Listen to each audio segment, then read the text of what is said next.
World of Warships Submarines. I went through everything I could find about submarines that I think you would want to know, and I compiled this list. First of all, submarines will be in random battles. People asked, why don't you make a special game mode just for submarines? And they said they didn't want it to be limited to special game modes, so they are adding it to random battles. Some warships will have anti-submarine weapons, but not all. So obviously depth charges are anti-submarine weapons, but they were not available on every ship, and they are going by whether they think the ship historically had the weapon or not. Submarines can be damaged on the surface and at periscope depth. So there are three settings, which is the surface, periscope depth, and submerged. And they cannot be damaged when they're submerged using the regular weapons like torpedoes and shells. They can be damaged with the depth charges. But at the surface and at periscope depth, they can be damaged using torpedoes and ammo, including through a burst radius. Submarines can only be submerged a limited amount of time, which means that they go under the water, they have a certain amount of capacity, dive capacity, they resurface, and then they have to recharge their dive capacity and then go back under the water. Guaranteed detection at close range is not available for submarines at this time. And I believe they said that because the submarines get rammed and there's really nothing that they can do. I'm the type of person I would say leave the feature in, but I guess they decided to remove the feature. The speed of submarines and their torpedo range might be adjusted to allow subs to keep up with the pace of faster surface ships. So the submarines have a surface speed and a periscope depth speed, which is the same. And then they have the submerged speed, and they have torpedo range, both of which are relevant in the game. And there might be adjustments made so that the torpedoes can play, because if the torpedo range is too short, they will have difficulty playing. They will need a faster speed, and if their speed isn't fast enough, they won't be able to keep up with the faster surface ships. So they might make some adjustments to speed and torpedo range so that torpedoes can participate in the game and not have a crippling disadvantage. Depth charges were tested against surface ships, but is currently disabled at the time of this writing. So apparently people were using depth charges against the surface warships, and they had to disable the feature. So a depth charge is a type of weapon where they throw it overboard and it sinks to a certain depth, let's say 50 meters, and then it explodes. So they're at a certain depth it explodes, but I guess they were using it against surface ships, and they had to disable the feature. Subs likely will not have anti-aircraft guns.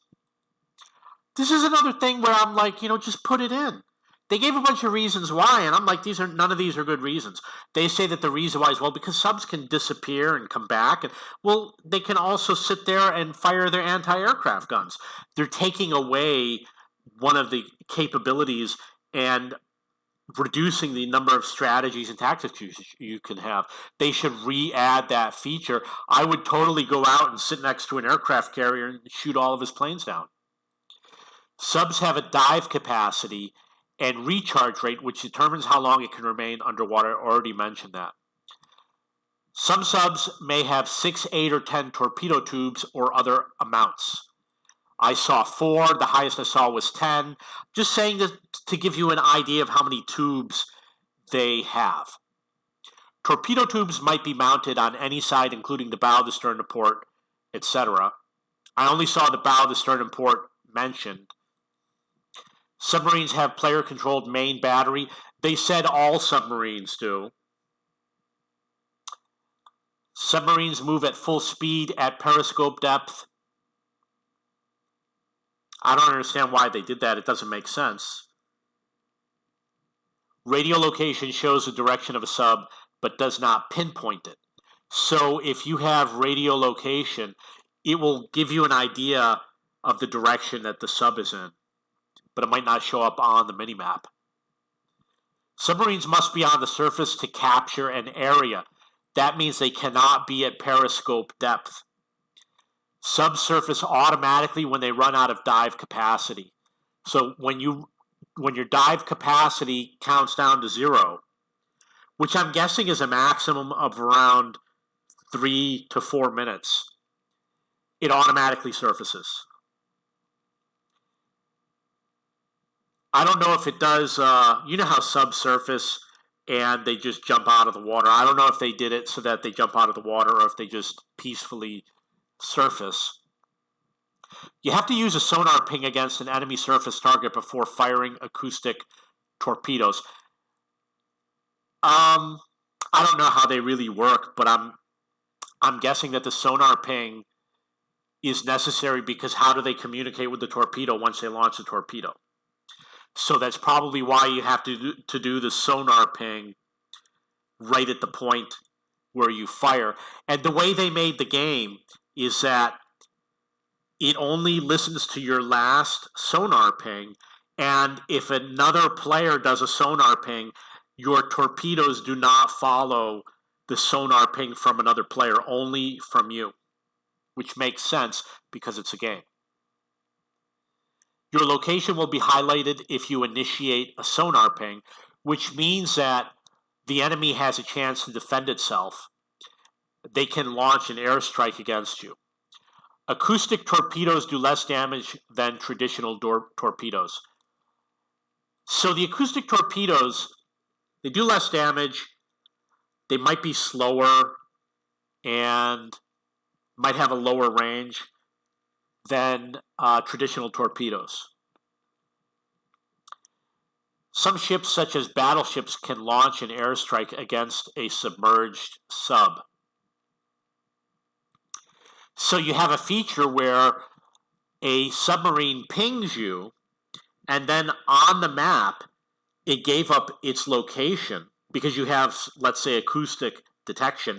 You know where the sub is. You get the general area. You can launch an airstrike against that position.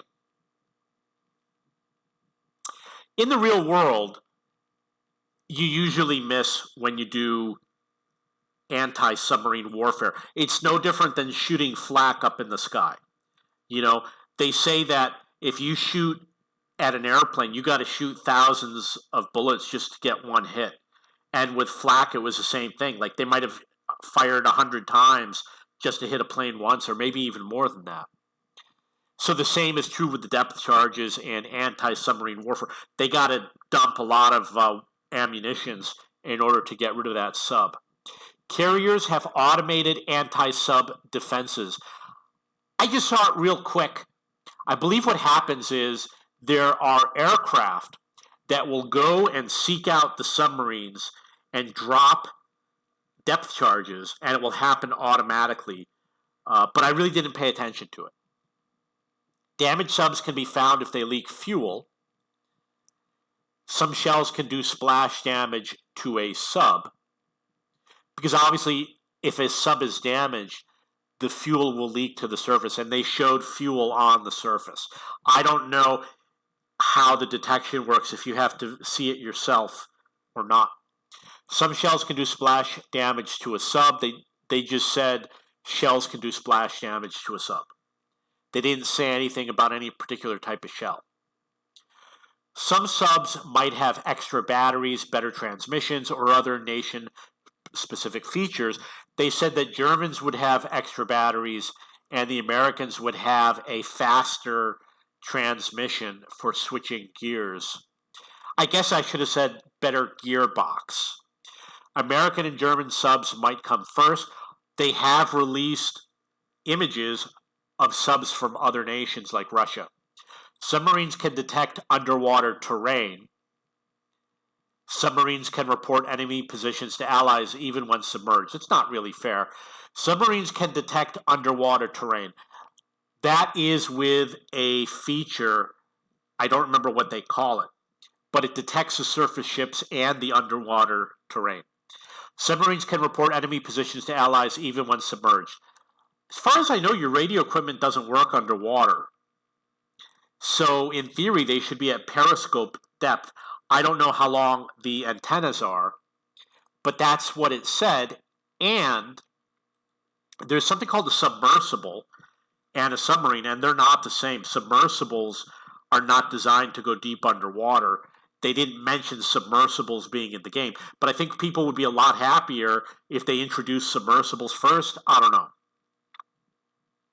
Okay, so they said that the reason why is because they want to add diversity to the gameplay. That's why they added submarines. Now, keep in mind, many years ago, they said they would never add submarines to the game. I knew they eventually would because they'd have to compete against the other video games. There's a few other naval video games. I'm going to tell you, most of them are not very good. But there's a few other naval video games, and the smart thing to do is to add new features, add more decision making. It's decision making that makes games fun to play. So that's why they're adding it. If you want to see more, go to cheapbooks.cc, look for World of Warships in the War Game section, or go to video-games-news.com or WOWS.video-games-news.com, or post your message below. I read all your comments. I respond to everything. And if you're a college student or you know a college student, tell them to go to cheapbooks.com. Save money on textbooks. If you have any questions or comments, please post below.